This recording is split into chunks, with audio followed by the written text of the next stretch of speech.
वासुदेवाय। ओम नमो भगवते वासुदेवाय। हरे कृष्ण।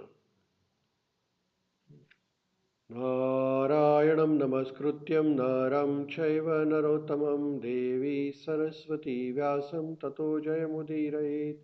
नष्टप्रायेषु भद्रेषु नित्यं भागवत सेवया भगवतीम् उत्तमश्लोके भक्तिर्भवति नैष्टिकी। We are going to read Srimad Bhagavatam, 3rd canto, 9th chapter, titled as Brahma's Prayers for Creative Energy, text number 11. भगवान का दर्शन ब्रह्मा जी को हुआ है और ब्रह्मा जी भगवान को हाथ जोड़ के प्रार्थना कर रहे हैं। ब्रह्मा जी कहते हैं, त्वं भक्ति योगा परिभाविता ऋत सरोज आसे सुतेक्षिता पथो नानु नाथ पुंसां यदवा यद यद धिया त मृगाय विभावयन्ति तद तद Vapu प्रणयसे सदनुग्राह्य. I'll recite the whole shloka for benefit of all of us.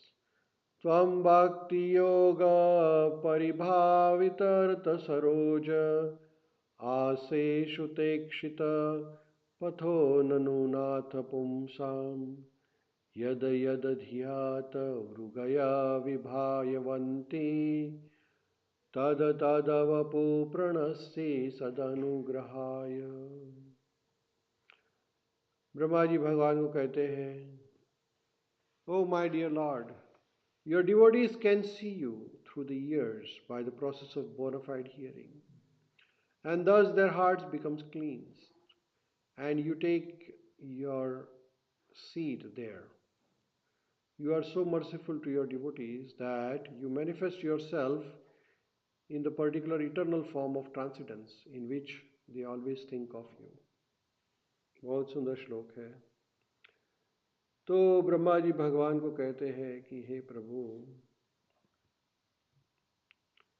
जब कोई व्यक्ति आपकी कथा सुनता है तो उसका हृदय शुद्ध हो जाता है, और जब शुद्ध हो जाता है तो भगवान उसके हृदय में स्थान विराजमान करते हैं। भगवान अपने भक्तों के लिए बड़े कृपालु है और भक्तों की इच्छा, भक्तों की खुशी के लिए वो अनेक प्रकार के रूप धारण करते हैं। परपट में श्रील प्रभुपाद जी समझा रहे हैं, the statement here that the Lord manifests himself before the devotees in the form in which the devotee likes to worship him indicates that the Lord becomes subordinate to the desires of the devotee. So much so that he manifests his particular form as the devotee demands.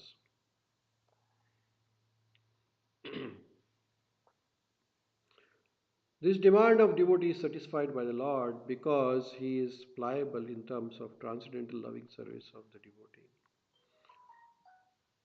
तो भगवान अपना भक्त की इच्छा पूरी करने के लिए कोई भी रूप धारण कर लेते हैं, और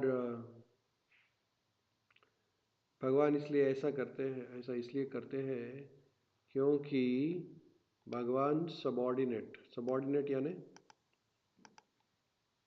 कि दास, भगवान भक्त की इच्छा के लिए भगवान भक्त के सेवक बन जाते हैं। तो ये भगवान की असीम कृपा है।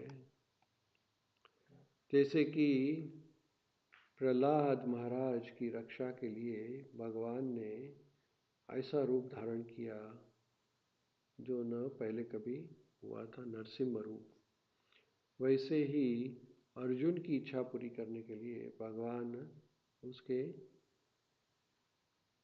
सारथी बन गए। द्रौपदी की रक्षा करने के लिए भगवान साड़ी बन गए, साड़ी बन के आए, भगवान ने द्रौपदी की रक्षा की। तो भगवान अपने भक्तों की रक्षा करने के लिए कोई भी रूप धारण कर सकते हैं, क्योंकि जब आप भगवान की भक्ति करते हैं तो एक्चुअल में भगवान सभी को शुद्ध भक्ति नहीं देते हैं, क्योंकि जब आपको भक्ति मिल जाती है तो भगवान आपके सेवक बन जाते हैं। तो भगवान को कोई अच्छा नहीं लगता है कि सबके सेवक बन जाए, इसलिए भगवान सबको भक्ति नहीं देते हैं। कुछ लोगों को ही भक्ति देते हैं जो शुद्ध है, जिनका हृदय शुद्ध बन गया है कृष्ण कथा सुनने के बाद। तो फिर वो भक्त की इच्छा के लिए भगवान जो भी रूप चाहिए वो धारण कर लेते हैं। This demand of devotee is satisfied by the Lord because he is pliable in terms of transcendental loving service of the Lord, devotee. This is also confirmed in Bhagavad Gita. Ye yatha mam prapadyante tam tatheva bhajamyaham. है ना? तो जो जो भावना से भगवान की भक्ति करेगा तो भगवान उसके सामने वो भाव पे खड़े हो जाएंगे। We should note, however, that the Lord is never the order supplier of a devotee. Here in this verse, it is particularly mentioned, Tvam Bhakti Yoga Paribhavita. This indicates that the efficiency achieved through the execution of matured devotional service or prema, love of Godhead. This state of prema is achieved by the gradual process of development of faith to love. तो भगवान के लिए प्रेम कभी होता है? तो पहले तो श्रद्धा होनी चाहिए। आदो श्रद्धा, साधु संग, भजन क्रिया, अनर्थ निवृत्ति, ये 4 प्रोसेस होता है पहले तो। उसके बाद में भाव और प्रेम आता है। प्रेम अंतिम स्थिति है। तो पहले श्रद्धा होनी चाहिए, फिर साधु संग, फिर भजन क्रिया। सब अब श्रद्धा रहेगी, साधु संग रहेगा, भजन क्रिया करेंगे तो फिर अनर्थ निवृत्ति, यानी क्या? तो जो बुरी चीज़ें हैं दूर हो जाएगी, फिर भाव और फिर प्रेम आएगा। तो ऐसे प्रेम का जो अंतिम स्थिति है वो बहुत कम लोग भगवान के लिए पा सकते हैं। On faith, one associates with bona fide devotees, and by such association, one can become engaged in bona fide devotional service, which includes proper initiation and execution of primary devotional duties described in revealed scripture. This is clearly indicated herein by the word Shutekshita. Shutekshita path is to hear from bona fide devotee who are conversant with the Vedic wisdom and free from mundane sentiment. तो किससे सुनना चाहिए? तो ऐसा नहीं कि कोई professional reciter से सुने। भगवान के शुद्ध भक्त जो कि भगवान के बारे में ठीक से जानते हैं और भौतिक चीज़ों से दूर है। By this bona fide hearing process, the neophyte devotee becomes cleansed of all the material rubbish, and thus he becomes attached to one of the many transcendental forms of Lord, as described in Vedas. देखिए, ये बहुत important बताया है कि ये जो bonafide hearing process है, bonafide यानी कि जब आप कोई शुद्ध भक्त के पास से सुनते हैं तो आपका जीवन बदल दिया जाता है। जैसे कि प्रभुपाद जी जब थे पृथ्वी पे तो उनके सानिध्य में आके उनकी कथाएं, उनकी बातें सुन के काफ़ी सारे अंग्रेज, काफ़ी सारे अमेरिकन, कैनेडियन, रशियन, चाइनीज सब लोग भगवान की सेवा में जुड़ गए, है ना। लेकिन जब आप कोई भागवत सप्ताह किसी से सुनते हैं, कोई भागवत सप्ताह भी आजकल सब जगह भागवत सप्ताह होती है, लेकिन किसी का जीवन बदल गया ऐसा सुना नहीं है कभी, है ना, कि लोग भगवान की सेवा में जुड़ गए। ऐसे कथा सुनते हैं तो अच्छा लगता है, लेकिन वापस बाहर कथा से बाहर आते तो वैसे ही हो जाते हैं। क्यों? क्योंकि व्यक्ति शुद्ध नहीं है। जब व्यक्ति शुद्ध रहता है तो आपके जीवन में उसका भाव सुन के, उसकी बातें सुन के आपके जीवन में बदलाव आता है। लेकिन जब कोई कथा करता है बहुत अच्छी, लेकिन वो व्यक्ति शुद्ध नहीं है, तो सुनने वाले का भी हृदय शुद्ध नहीं होता है। समझ में आ रहा है? तो ज्ञान तो है लेकिन विज्ञान नहीं है, रियलाइजेशन नहीं है। इसलिए जब आप शुद्ध व्यक्ति, जैसे कि प्रभुपाद जी है, तो अगर आप प्रभुपाद जी की बातें सुनेंगे अभी भी, उनके लेक्चर्स वगैरह, तो आपको लगेगा कि नहीं, और आप भगवान की सेवा में लग सकते हैं। अभी भी ये प्रोसेस है। जैसे प्रभुपाद जी की पुस्तकें पढ़ के, भगवद गीता भागवतम पढ़ के, काफ़ी भक्तों का जीवन आज भी बदल रहा है और कृष्ण भक्ति की सेवा में जुड़ रहे हैं। लेकिन वैसे तो बहुत सारी भगवद गीताएँ हैं, 400 से भी ज़्यादा ट्रांसलेशन, लेकिन वो भगवद गीता सुन के कोई भगवान की सेवा में जुड़ा ऐसा नहीं हुआ है ना। आज की तारीख में भी बहुत सारे लोग कृष्ण भावनामृत में जुड़ते हैं। जैसे कि अभी हम गए थे अमेरिका, तो वहाँ पे एक मंदिर गए थे, तो वहाँ काफ़ी लोग आए थे, लेकिन वो वहाँ पे फ़ोटो सेशन के लिए आए थे, क्योंकि बहुत अच्छा मंदिर बना है, तो फोटोग्राफी करने के लिए आए। अमेरिकन और कैनेडियन और बाकी अपने दुनिया से लोग आते हैं वहाँ पे, चाइनीज़ वगैरह। हाँ, तो वो वहाँ पे फोटोग्राफी करने के लिए आते हैं कि भाई बहुत अच्छा मंदिर है, फ़ोटो निकालते हैं। लेकिन आप अगर मायापुर जाएंगे या वृंदावन जाएंगे, तो वहाँ पे भी फॉरेनर्स आते हैं, लेकिन वो फोटोग्राफी के लिए नहीं आते। किस लिए आते हैं? धोती कुर्ता पहन के जपमाला करते हैं। ये देखिए, ये फ़र्क है ना, है ना। तो जब आप कोई सही जगह जाते हैं जहाँ पे आपको भगवान के बारे में कुछ मालूम पड़ता है या भगवान के लिए कुछ प्रेम भावना उत्पन्न होती है, तो आप उसमें जुड़ते हैं। तो जुड़ना यानी क्या? यहाँ पे लिखा है ना, ही बिकम्स अटैच्ड। अटैच्ड यानी क्या? तो सेवा करना। ऐसे तो विजिट करने के लिए तो बहुत सारे लोग यहाँ पे भी आते हैं विजिट करने के लिए। विजिट का क्या मतलब है? विजिट का कुछ नहीं, आए निकल गए। जो भगवान की सेवा में जुड़े तो फिर कुछ है, ठीक है ना। तो प्रभुपाद जी की कथाएं सुन के, प्रभुपाद जी की पुस्तक पढ़ के लोग जुड़ते हैं सेवा में। हाँ, सेवा करते हैं, निस्वार्थ सेवा करते हैं। हाँ, लेकिन जैसे कि आपके जैसे भक्त हैं जो सेवा करते हैं, तो ये जुड़ना कहते हैं। बाकी तो आके जाके लोग तो करते ही रहते हैं। तो ये फ़र्क है बोनाफाइड हियरिंग प्रोसेस और बाकी तो प्रोफेशनल रिसाइटर्स तो बहुत सारे हैं, पैसे लेके तो बहुत सारी कथा करते हैं। आज की तारीख में कुछ लोग कथा करने के लिए लाखों लाखों रुपए लेते हैं और बहुत बड़ा उनका तामझाम रहता है। भागवत कथा, ये हम जो भागवतम पढ़ रहे हैं ना, ये पढ़ने के लिए लाख रुपया लेते हैं, 10 लाख रुपया लेते हैं, 20 लाख रुपया लेते हैं। ऐसे भी लोग हैं।